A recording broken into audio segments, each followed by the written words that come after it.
the heart of our democracy really depends on our political leaders engaging with the public.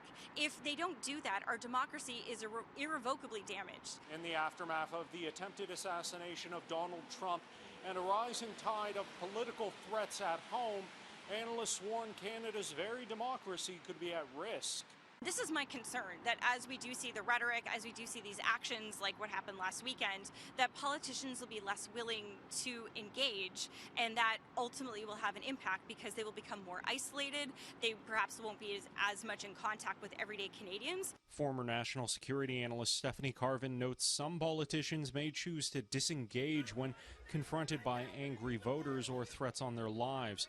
And while there is a direct consequence to that disengagement, the loss of trust and votes, policy analyst Laurie Williams says both voters and politicians must bring down the temperature. I have to stress that there's an obligation, both on the part of leaders, to engage in, yes, criticism and legitimate criticism, but to avoid the kind of ramping up of anger.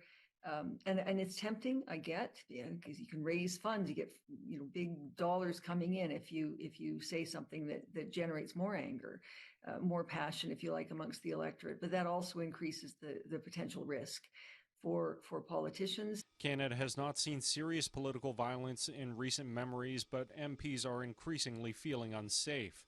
The House of Commons Sergeant-at-Arms reported there were over 500 files on direct or indirect threats made against MPs in 2023, up from just 8 in 2019. And Liberal MP Pam Damoff says she won't run again due to threats she's faced.